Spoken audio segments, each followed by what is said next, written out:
Hello and welcome to the Real Estate Podcast. Today is January the 10th, 2018. I'm your host, Patrick Tabor, and today on the Marriage Edition, we're going to talk about honor. What's the best way to honor our spouses? Sometimes it can be as simple as being a good listener. Sometimes knowing what the other spouse really likes and making sure you provide that consistently on a regular basis, whatever that may be. They just may want the respect of being heard. They may just want to be able to try a few things in, maybe a business venture, or they want to see if they can save up to purchase this rather large item, or she may want some clothes or just want certain things around the house fixed. There's certain things you can do to honor your spouse, and you need to find out what those are because they're different for each family. But today I'm hoping to clarify something. In 1 Peter 3:17, it says, "Likewise, husband, live with your wives in an understanding way, showing honor to the woman as the weaker vessel, since they are heirs with you of the grace of life, so that your prayers may not be hindered." So here he's given us a good scenario where we have an opportunity to live with our wives in an understanding way and to show honor as the weaker vessel. We have an opportunity to, since we live with them, since our lives are bonded together, we want everything that we do to be effective, and we don't want our prayers hindered. So it's best to show honor and, give that honor to that wife, meaning you let her know that she's beautiful. You let her know that she's valued, that things that she's doing is important, and you also make sure that you tell her thank you. You respect and honor the fact that she is your wife. And for husbands, 1 Peter 3:1 says, "Likewise, wives, be subject to your own husbands, so that even if some do not obey the word, they may be won without a word by the conduct of their wives." So interesting enough, the wife has the power through just the way she lives, just the way she conducts herself, to really win her husband over. A lot of husbands, will really follow and do what they need to do as long as they're getting what they need from their wife. The wife has a lot of, not power. Well, I'm not saying power, but she has a lot of influence over the husband, especially if you have a good wife.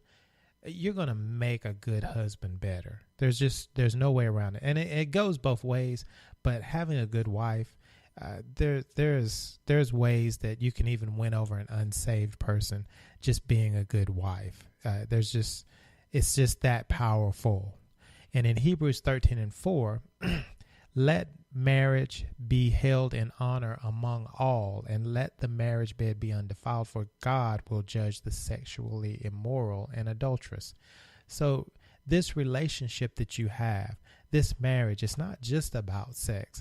It is about honoring the context, the union, the importance, the value, the purpose of marriage. And you honor that together. It is valuable. It is important. It's more valuable than gold and riches. And you have to honor it in the sight of God. You need to honor it among your children. You need to honor it among your friends. It's important.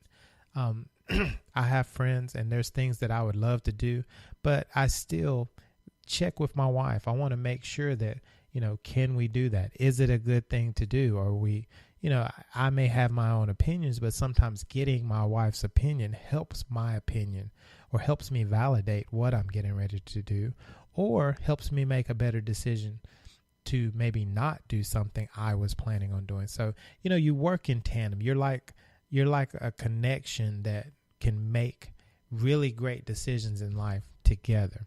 And lastly, you can't leave out prayer. Praying for one another changes the whole dynamic of a marriage. We in my household, we don't really think or talk or even discuss divorce because to us it's not an option.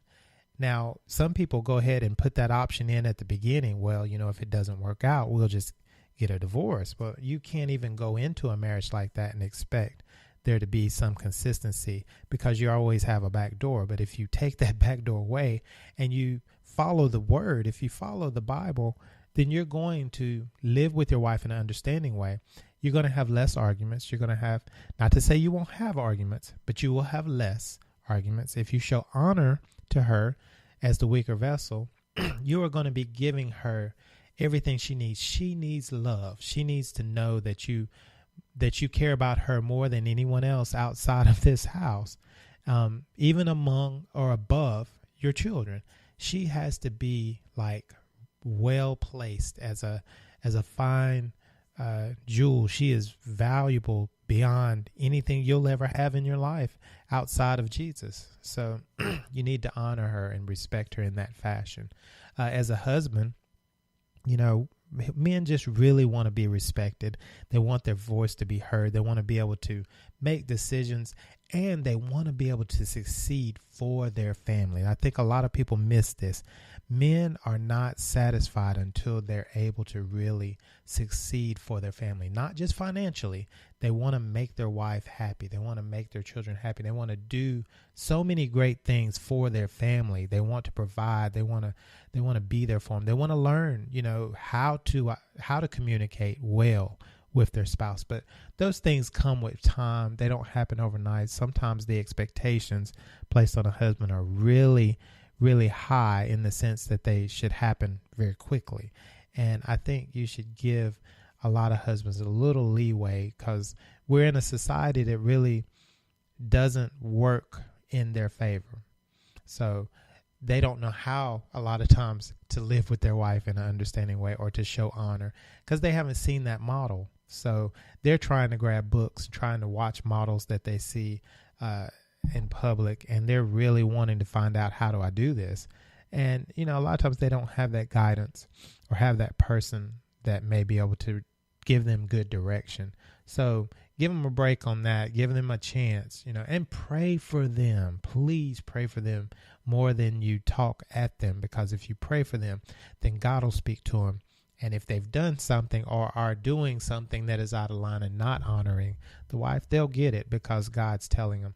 So when I was saying prayer, make sure that your house is filled with prayer. You pray for your spouse. You pray for your children. You pray for your finances. You pray for your friends. You pray for your extended family members.